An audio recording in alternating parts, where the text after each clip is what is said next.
സർക്കാർ ആശുപത്രിയിൽ സർജറി നടത്തിയിട്ടുള്ളവരാണ് നിങ്ങളെങ്കിൽ ഒന്ന് എക്സ്റേ എടുത്ത് നോക്കിക്കോളൂ കേട്ടോ.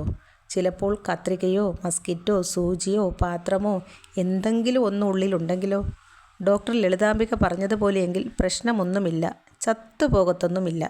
ഇതൊക്കെ 1-2 ഒക്കെ അകത്തിരുന്നു പോയാലും പ്രശ്നമൊന്നുമില്ല. കൂടാതെ 20-50 ഒക്കെ വർഷമിരുന്നാലും നോ പ്രോബ്ലം.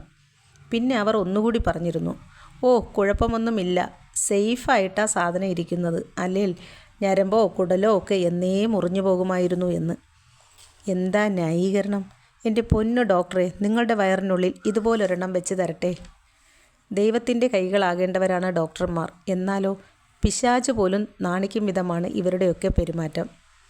ഹർഷീനയുടെ വയറ്റിലെ കത്രിക പുള്ളിക്കാരി സ്വന്തമായി ചായയ്ക്കൊപ്പം ബോണ്ടയാണെന്ന് തെറ്റിദ്ധരിച്ച് തിന്നതാണെന്ന മട്ടിൽ റിപ്പോർട്ട് എഴുതിയ ആരോഗ്യ വിദഗ്ധരെ നമ്മൾ കുറച്ചുനാൾ മുൻപ് കണ്ടതാണ്. പിന്നെ തുണിക്കെട്ട്, പഞ്ഞിക്കെട്ട്, നൂല്, സൂചി, ഇങ്ങനെ പോകുന്നു മറ്റു ചിലരുടെ കാര്യങ്ങൾ.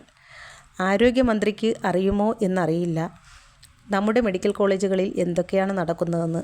തിരുവനന്തപുരം മെഡിക്കൽ കോളേജിൽ ഡയാലിസിസ് കഴിഞ്ഞ് മണിക്കൂറുകൾ മാത്രമായ രോഗിയും ന്യൂമോണിയ ബാധിച്ച രോഗിയുമൊക്കെ ഒരേ ബെഡ് ഷെയർ ചെയ്യുന്ന ആ ദുരവസ്ഥ ഒന്ന് കാണണം. ആ ബെഡിൻ്റെ വലിപ്പം എല്ലാവർക്കും അറിയുന്നതുമാണ്.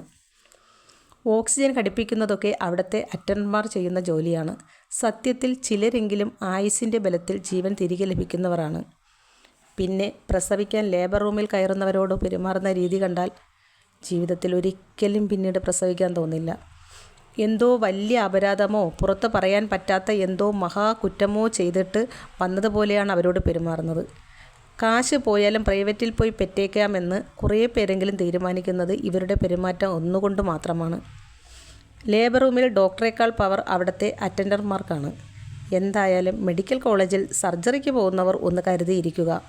ആയുധം വല്ലതും ഉള്ളിൽ പെട്ടോ എന്നറിയാൻ ഇടയ്ക്ക് ഒരു എക്സ്റേ എടുത്ത് നോക്കുന്നത് നന്നായിരിക്കും.